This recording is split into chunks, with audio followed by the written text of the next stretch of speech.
अपने पढ़ाई को पूरा करने के बाद उन समयों में एक बीमा कंपनी था जो लोगों की पॉलिसी करती थी, इंश्योरेंस, ओरिएंटल इंश्योरेंस कंपनी के साथ मिलकर। उसमें हम प्रबंधक के रूप में थे और बचपन से मैं स्नोफिल रहा। ब्रोंकाइटिस की समस्या से हम पीड़ित रहे और सर्विस आवर में 1992 में काफ़ी जोर से मेरी तबीयत खराब हुई, जिसमें चिकित्सा विज्ञान ने अपना हाथ खड़ा कर दिया और घटनाक्रम से हमें मुंगेर योग विद्यालय जाने का मौका मिला और मूलतः पूरी बीमारी उनका कोई अस्तित्व नहीं बचा मेरे जीवन में। योग के इतने वैज्ञानिक और चमत्कारिक पक्ष को देखते हुए और जो मेरी बौद्धिक क्षमता उस कालखंड में रही होगी, उस आधार पर हमने एक स्पष्ट योग के भविष्य के झलक को देख पाया। और आज मुझे गर्व है कि ईश्वर कृपा से जो भी हमें उस कालखंड में झलक दिखाई पड़ी योग की, वो अक्षर से सत्य हुआ। चाहे विश्व जगत में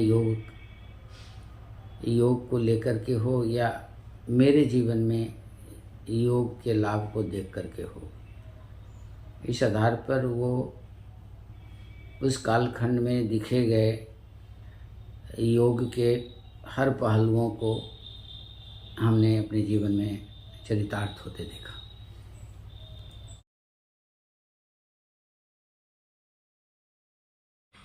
सूरज पूरब में उगता है, ये सत्य है।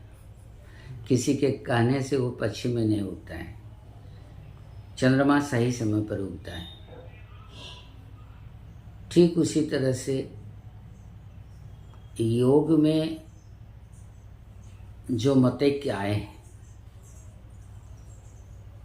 वो उनके जीवन की व्यक्तिगत कमियों का परिणाम है। क्योंकि योग का शाब्दिक अर्थ होता है जोड़ना। और योग हमेशा से योगियों का विषय रहा। योग भोगियों का विषय नहीं रहा। योग हमेशा से चेतना के विकास का विज्ञान रहा। Yoga is the complete science of awareness.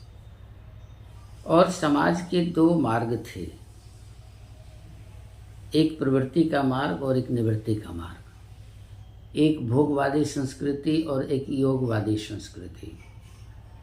तो 99% लोग भोगवादी संस्कृति के लोलुपता में आगे बढ़ते थे। अपने जन्म जन्मांतर के संस्कार के अनुसार जो उनके अंदर में आहार, निद्रा, भय और मैथुन की अधिकता या मूलतः संस्कार हुआ करते थे, जो पाशविक प्रवृत्तियाँ रही हैं मानव की, उस गुण और प्रवृत्ति के अनुसार वो भोगवादी पथ का चयन करते थे। बिरले लोग जो पूर्व जन्म से परिष्कृत होते थे, जिनकी चेतना अस्फुरित होती थी, वो एक सम वातावरण में तुरंत उस मार्ग को छोड़ करके योग मार्ग को अपनाते थे। तो योग का एक ही अर्थ था कि सामान्य चेतना को असामान्य चेतना में परिणत करना। सामान्य चेतना का सेल्फ कॉन्शसनेस का कॉस्मिक कॉन्शसनेस के साथ मिलन, जो योग का मूल उद्देश्य है। चाहे जितने भी मार्ग हों संसार में, भक्ति मार्ग हो, भक्ति योग हो, क्रिया योग हो, लय योग हो, भक्ति योग हो, हठ योग हो, ज्ञान योग हो, राजयोग हो, लेकिन मूल उद्देश्य सबका एक ही है, और वो है कि जो चेतना मूलाधार में सोई पड़ी हुई है, जिसकी मूल प्रवृत्ति है खाओ पियो मौज करो, आहार, निद्रा और व्यय मैथुन से समावेशित है हमारा मूल प्रभाव, मूल प्रवृत्ति, उससे ऊपर उठाना। सारे मार्गों का एक ही उद्देश्य था कि निम्न चेतना को उच्च चेतना की तरफ ऊर्ध्वरेता प्रदान करना। उसमें एक मार्ग हो गया योग का। तो योग के प्रचार जितने विद्वानों के द्वारा, बाबाओं के द्वारा किए जा रहे हैं, जैसा मैंने कहा कि सूर्यपुर में उगता है निश्चिंत है, उसी तरह से आदि ग्रंथ को लोग मानते हैं, पातंजल योग सूत्र को मानते हैं। तो ऋषि पातंजलि ने स्पष्ट रूप से कहा, स्थिरम सुखम आसनम अथ योगा अनुशासनम योगस्थ चित्तवृत्ति निरोधः। योगा कर्मशु कौशलम को गीता में श्री कृष्ण ने कहा। तो सामान्य चेतना का पराचेतना के साथ, ब्रह्मांडीय चेतना के साथ मिलन के लिए जो कारण को उत्पन्न कर सके वो योग है। और दुनिया में जो भी बाबा योग सिखा रहे हों, उसकी मूल सिद्धांत को बदलने का अधिकार किसी के पास नहीं।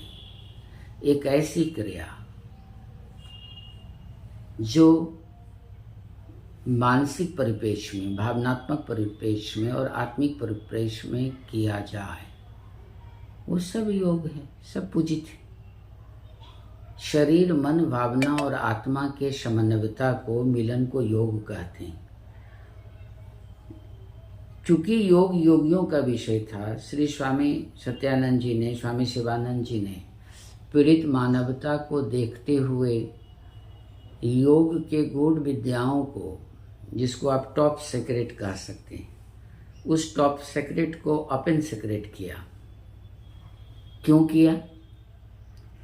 चूँकि जब पश्चिमी सभ्यता का प्रादुर्भाव हुआ, भोगवाद संस्कृति ने अपनी पराकाष्ठा को लिया, तो जो मानव का मूल स्वभाव था, और वो मूल स्वभाव था सामान्य अवस्था में रहना। बगल वाले को धन होता था, दौलत होता था, कोई प्रतिस्पर्धा नहीं होती थी। नौकर मालिक यहाँ खटते रहता था, भगवान को कहता था, हे ईश्वर मेरे मालिक को और बढ़ाइए। जब नौकर की नज़र मालिक के गले के चेन पर पड़ने लगी, इस तरह की महत्वाकांक्षाओं का उदय हुआ, जीवन में अधिकाधिक इच्छाओं का प्रादुर्भाव हुआ तो लोग अपने जीवन चरित्र से विमुख हो गए, जिसका सीधा सीधा प्रभाव मानव के तंत्रिका तंत्र पर पड़ा। और उसका कोसाइन क्या है कि हमारे जो मस्तिष्क देख रहे हैं, जो दो नासिका छिद्र देख रहे हैं, ये ऐसे नहीं बनाया है। ये इतना बड़ा विज्ञान है कि दाहिना नासिका छिद्र और बायां नासिका छिद्र, ये क्रमशः दायां नासिका छिद्र बाएं मस्तिष्क में खुलता है, बायां नासिका छिद्र दाएं मस्तिष्क में खुलता है। तो जब आदमी शरीर के स्तर पर शुद्ध होगा तो ये नासिका छिद्र 1.5 घंटे में बदलता है। ये सन है, ये मून है, ये पॉजिटिव है, ये नेगेटिव है, ये पुरुष है, ये प्रकृति है। तो इसको बदलने का किसी ने काम नहीं किया। आप वेद को लीजिए, आप सांग को लीजिए, आप तंत्र को लीजिए। तंत्र ने कहा इसको शिव शक्ति, सांख्य ने कहा पुरुष प्रकृति, वेद ने कहा ब्रह्मा माया। आप इधर देखें कौन कौन आया, शिव आए, ब्रह्मा आए, पुरुष आए, ऑल आर पॉजिटिव। इधर कौन कौन आए, शक्ति आए, प्रकृति आई, माया आई, ऑल आर नेगेटिव। तो ये जो मानव का जो शरीर है, हम सब लोग तंत्रिका तंत्र के गुलाम हैं। यदि मैं राइट लिविंग, राइट थिंकिंग करूँगा तो ये नाड़ी मंडल, जिसको आज मेडिकल साइंस चिल्ला रहा है प्रतिरक्षा प्रणाली, योग विज्ञान की प्रतिरक्षा प्रणाली यही है। चाहे आप पत्रकार हों, किसान हों, ऑफिसर्स हों, ये सबके पीछे जाएगा। जिस किसी का भी ये स्तर बिगड़ेगा, ये स्तर कैसे बिगड़ता है, तो पहले हम अपने रूटीन को गलत करते हैं। हमारी इच्छाएं, आकांक्षाएं, अपेक्षाएं जब विभत्स रूप ले लेती हैं तो सीधा सीधा शरीर के त्रिदोष पर इसका प्रभाव पड़ता है। और जब त्रिदोष बिगड़ता है तो ये नाड़ी मंडल बिगड़ जाती है, और जब नाड़ी मंडल बिगड़ जाती है तो हम बीमार हो जाते हैं। श्री स्वामी जी ने यही आविष्कार किया कि जब योग सामान्य को असामान्य में परिवर्तित कर सकता है तो एक आम सिविलियन को यदि योग से जोड़ा जाए तो क्या होगा। इसीलिए यदि योग से कोई बीमारी ठीक होती है तो हमारी परंपरा कहती है कि वो योग का मूल स्वभाव नहीं है, योग का बाय प्रोडक्ट है। यदि आप बड़ी से बड़ी बीमारी को हटा लेते हैं तो योग का मूल उद्देश्य नहीं है, ये योग का अतिरिक्त लाभ है। चूँकि योग को दो काम करना पड़ा। एक, असामान्य परिस्थिति में जब योग गया तो असामान्य से असामान्य होना चाहता है। पहले योग था सामान्य को असामान्य बनाने के लिए, अब हम सारे असामान्य लोग योग कर रहे हैं, जो स्वामी जी की देन है मानव जाति। तो जब ये असामान्य लोग योग करेंगे, असामान्य लोग जब योग करेंगे तो योग अपने गुण धर्म के अनुसार असामान्य होना चाहता है। तो असामान्य और असामान्य के बीच में क्या है, सामान्य। तो एबनॉर्मल व्यक्ति योग, पहले एबनॉर्मल करके हम एबनॉर्मल बनने के लिए योग करते थे। अब हम एबनॉर्मल पोजीशन में योग को छूते हैं तो योग अपने प्रकृति के अनुसार एबनॉर्मल बनाना चाहती है। इसके लिए सबसे पहले हम क्या हो जाते हैं, normal. This is regain the health. तो इसके लिए शरीर, मन, भावना और आत्मा का जो विलगाव है, जो विकेंद्रीयकरण है, यही डिसऑर्डर है।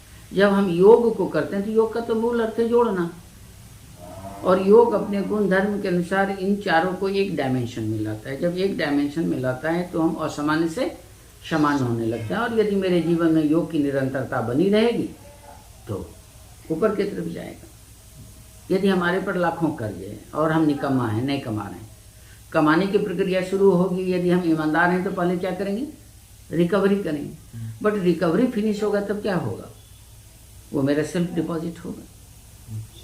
तो ये उसका मूल अर्थ है। और दुनिया में जब भी हम योग को करें तो योग की क्रिया को धीरे धीरे करें, सांस के साथ करें, बिना किसी असुविधा और दुविधा का करें, और आनंद के साथ करें। यदि इस कारण के साथ कोई भी योग सिखा रहे हैं तो पूजनीय है। इस मूल नॉर्म्स को बदलने का अधिकार किसी को नहीं।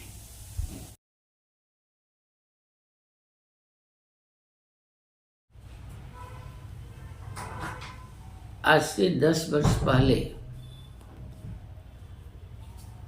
इस तरह के प्रश्न मेरे सामने आए थे। किसी तथाकथित व्यक्ति के समृद्धि को लेकर के हमसे लोगों ने ये प्रश्न किया था।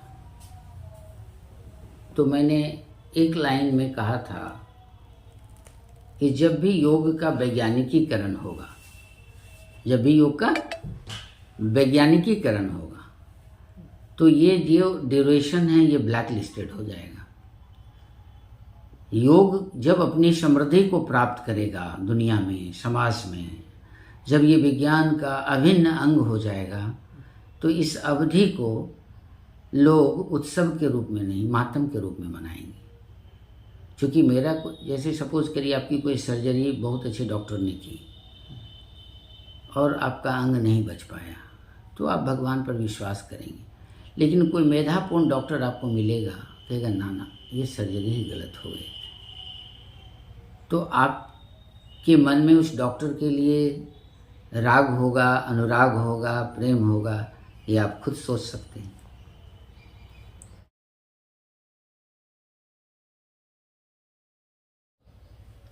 नहीं, योग के जिन स्तरों को हमने महसूस किया, योग के लाभ को जो महसूस किया,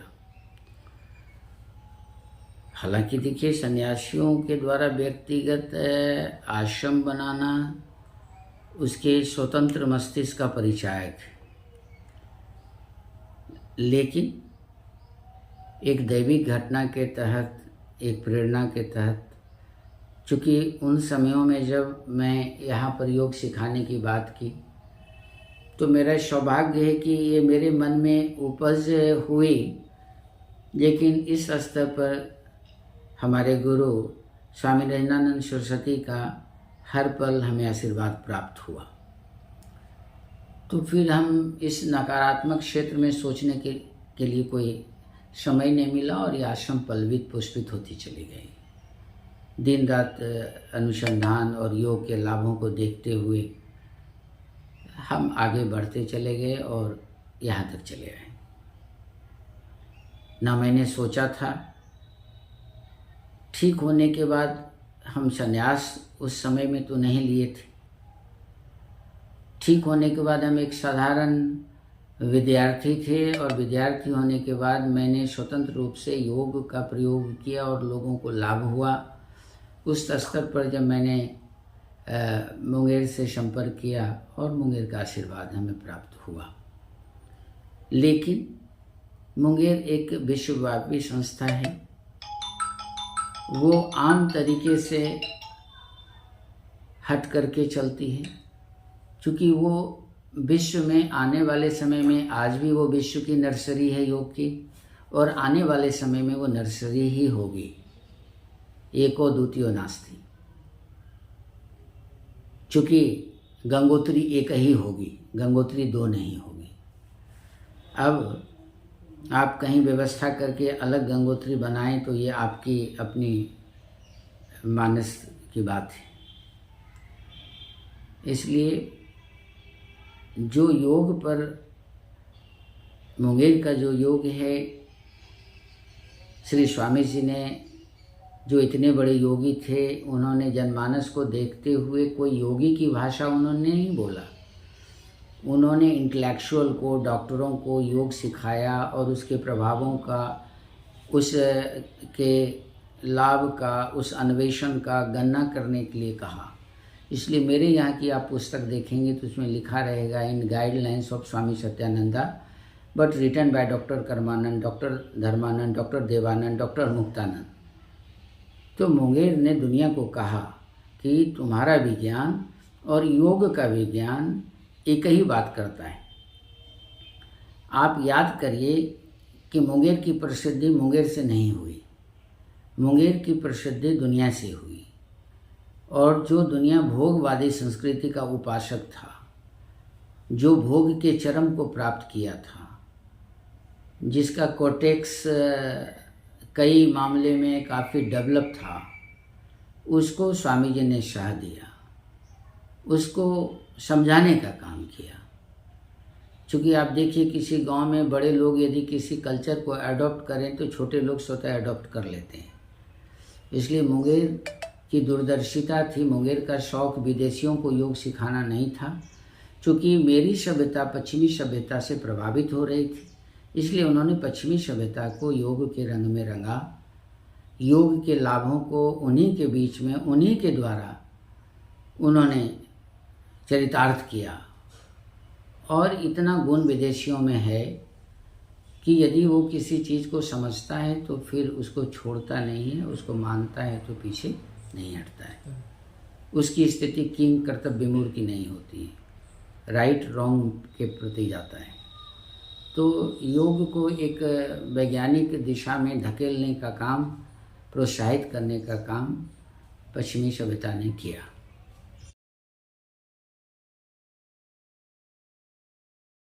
दो तरह के कार्य हो पा रहे हैं, चूँकि बहुत वक्त लग गया हमको ज़मीन को प्राप्त करने में।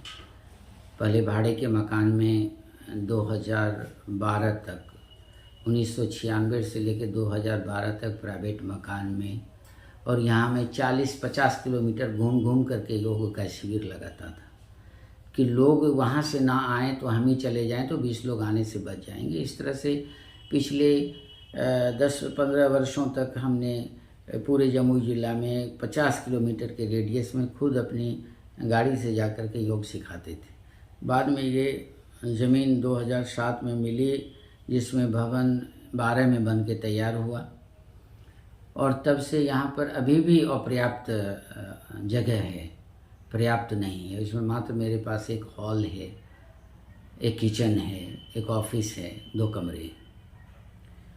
तो डे स्कॉलर लोग यहाँ आते हैं सवेरे में 5 से 7 के बीच में, उनको योग सिखाते हैं, और शाम में महिलाओं को 4 से 5:30 योग सिखाया जाता है। और एक दूसरा यहाँ होता है कि किसी विशेष बीमारी के लिए हम यहाँ पर एक अन्वेषण करते हैं, उनको एक यौगिक जीवन शैली में हम रख करके उस पर काम करते हैं। तो एक योग का चिकित्सा पक्ष है जो पर्टिकुलर व्यक्ति के लिए हो पाता है, एक विडंबना है, क्योंकि ऐसी स्थिति में विद्यालय का समय मात्र एक व्यक्ति के लिए होता है। यदि आज हमारे पास 10 कमरे होते तो उसके लोग 20, उस तरह के 20 मरीज ले सकते थे। तो डे स्कॉलर ही कहा जाए। एजुकेशन सिस्टम के लिए हमने यहाँ सोचा, चूँकि योग की कोई भी पढ़ाई, कोई भी पाठ्यक्रम, यौगिक जीवन शैली ही योग का आधार है। दुनिया में जहाँ कोई योग सीख रहे हैं या सिखा रहे हैं, वो जीवन शैली से कोसों मील दूर है, जिससे योग की जो एक गहरी और अमिट छाप होती है मानव प्रकृति पर नहीं पड़ पाएगी। इसलिए मुंगेर आज तक कभी भी जल्दीबाजी नहीं किया, चूँकि योग के मूल अस्तित्व को, मुंगेर को सुरक्षित रखना था। इसलिए वहाँ की जो भी कक्षाएं होती हैं, चाहे असाध्य रोगों पर हो या पाठ्यक्रम के रूप में हो, उसे पहले एक जीवन शैली से गुजारा जाता है और तब उस पर योग अपना रंग लाता है। हम जीवन शैली को ना बदलें और योग को करें तो योग हमको कितना दूर ले जा पाए। वस्तुतः योग की यदि कोई एक परिभाषा होती है तो योगा इज लाइफ स्टाइल। प्राकृतिक जीवन शैली और नवीन जीवन शैली में जो कम्युनिकेशन गैप हुआ, जिन कारकों का, जिन तत्वों का अभाव हुआ, यौगिक क्रियाओं के माध्यम से उन अभावों की क्षतिपूर्ति करते हैं और हम सामान्य हो जाते हैं। इसका क्या कारण है? जनमानस इसे अन्यथा न ले तो देवघर का योग सत्र जमुई योगाश्रम की रीढ़ की हड्डी बनी, और उस समयों में देवघर यहाँ से ज़्यादा उन्नत रहा जितने दिन तक मैं वहाँ गया, और वहाँ से योग प्रशिक्षण के द्वारा प्राप्त सहयोग राशि को ला करके कम से कम 12 वर्ष तक इस आश्रम को अस्तित्व में रखने का काम किया। और देवघर में 10 वर्षों तक अनवरत और अखंड सत्र वहाँ चलता रहा, और वहाँ का आगे बढ़ कर के मरवाड़ी समाज, वडमाल समाज, इन लोगों ने काफ़ी आगे बढ़ कर के वहाँ पर काम किया। वहाँ के चिकित्सकों ने सहज रूप से हमारा सहयोग किया। वहाँ के व्यवसायियों ने आगे बढ़ कर के योग को लिया। लेकिन चूँकि जब इस आश्रम का विकास होने लगा और यहाँ जब मेरी व्यस्तता बढ़ने लगी तो कालांतर में ये छूट गया। और बगल में चूँकि रिखिया में एक आश्रम था और इस कारण से भी लोग कहते हैं कि गुरु आश्रम के बगल में आश्रम नहीं बनाना चाहिए। तो इस कारण से भी थोड़ा सा रियल में मैं एक बार रिखिया गया और वहाँ हमारे स्टूडेंट ने स्वामी जी को प्रणाम किया और उसके बाद बाहर में हम थे तो हमको भी आके प्रणाम कर लिया। उस दिन थोड़ा सा हमको शॉक लगा। हाँ, तो थोड़ा सा मन पर ठेस पहुँचा। चूँकि जहाँ पर गुरु का वंदना हो रहा हो, गुरु को पूज रहे हो, वहाँ पर शिष्य को पूजवाने का कोई अधिकार नहीं बनता है। ये थोड़ा सा हमारे मन को थोड़ा सा कलुषित किया। फिर भी अभी भी हम जाते हैं और पहले हम प्रेरित करके योग वहाँ करवाते थे। अब जब लोग प्रेरित होकर के इकट्ठा होते हैं तो हमने जाना नहीं छोड़ा है। हाँ, लेकिन लोग बुलाते हैं तो हम जाते। विज्ञान के सापेक्ष से हट करके 1 इंच भी चलने के लिए तैयार नहीं। आज आपका विज्ञान ही कह रहा है कि 95% बीमारियों का शरीर से कोई मतलब नहीं। ये मेरा स्टेटमेंट नहीं है, आपके WHO का स्टेटमेंट कि 95% बीमारियां मानव की मनोकायिक हो चुकी, जिसका भौतिक शरीर से कोई लेना देना नहीं। जिन समयों में आयुर्वेद का अन्वेषण हुआ होगा उस ज़माने में मानव निष्कपट थे, निश्चल थे। उनके अंदर में इस तरह की कोई अपवित्रता नहीं थी। तो मानव की बीमारियां मूलतः अब इस कमरे में हमने किसी चीज़ को रखा ही नहीं है तो ज़िंदगी भर ढूंढेंगे तो मिलेगा क्या। इसलिए मानव को सचेत हो जाना चाहिए। श्री स्वामी जी ने योग को जनमानस के लिए सामान्य क्यों बनाया? क्योंकि योगी जो होते हैं वो युग सृष्टा होते हैं, उनको पूर्व की बातें पहले से दिखाई पड़ती है और उस आधार पर अपने डीड को वो तैयार करते हैं। इसलिए मुंगेर ने श्री स्वामी जी ने कहा कि आने वाले युग की ये भावी संस्कृति, योग इज कमिंग कल्चर। तो योग आज की आवश्यकता है और कल की संस्कृति है। अब क्या कहेगा एक योगी? तो जो मानव की समस्याएं हैं वो अवचेतन में हैं। अब हमें ये रॉकेट और ये बुलेट ट्रेन तो चांद पर नहीं ले जा सकता है। इसलिए मात्र योग एक विद्या है जिससे हम बीमारी के उस स्तर पर पहुंच सकते हैं। हमें एलोपैथ से नहीं, एलोपैथ ने एक सर्वाधिक कार्य किया सर्जरी के क्षेत्र में किया और ये डाटा एलोपैथ का ही है कि 95% बीमारियां साइकोसोमेटिक हैं। आप याद कीजिए उस दिन को जब 50 वर्ष 55 वर्ष पूर्व कोई मनोविज्ञान पढ़ता था तो समाज के लोग उसको सबसे कमज़ोर विद्यार्थी मानते थे और कहते थे कि इसका किसी विषय में दाखिला नहीं हुआ तो ये मनोविज्ञान ले लिया। तो 110 वर्ष के आसपास का पुराना विज्ञान 50 वर्ष पहले समाज ने इसको कोई तहजीब नहीं दिया। आज पूरा विज्ञान हंसी उड़ाता था। आज विज्ञान मनोविज्ञान को मान लिया। पहले एक साइकेट्रिक के लिए आपको रांची जाना पड़ता था, दिल्ली जाना पड़ता था। आज वो गली गली में बैठ रहा है। ट्रैंकुलाइजर जैसे, अब ट्रैंकुलाइजर अंग्रेजी है लेकिन उसका हिंदी आप देखेंगे तो आपको ताजुब लगेगा। अंग्रेजी से लोग नहीं जान पाते हैं।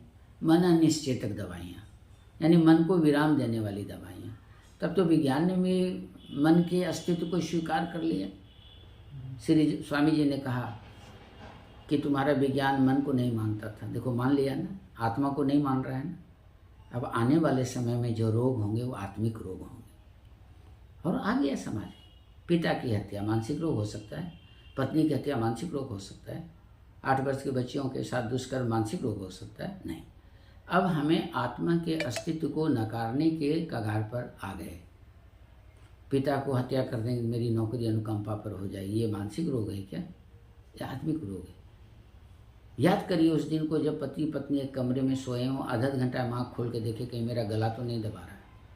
उस दिन को याद करिए कि उस समय कौन सी दवा काम करेगी। इसलिए ये सामाजिक विकृति और ये विवत्सता जो है ये क्रमशः विद्याओं को जन्म दे रहा है। इसलिए योग ही उस स्तर पर जाकर के मानव की सेवा कर सकता है। इसलिए योग भावी संस्कृति है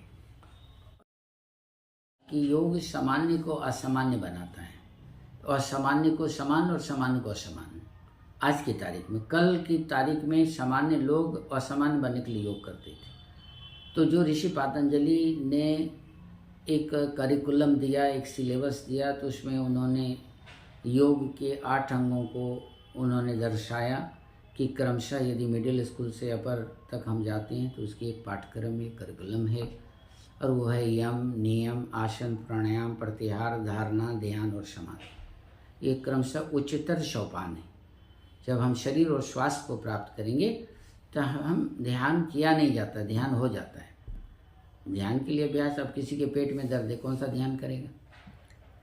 किसी को 2-2 मिनट में वॉशरूम जाना पड़े, कौन ध्यान करेगा? तो शरीर माध्यम खलु धर्म साधनम, स्वस्थ शरीर में धर्म को साधा जा सकता है। तो योग पहले स्वास्थ्य देता है और तब हमें अध्यात्म की तरफ प्रेरित करता है, ले जाता है।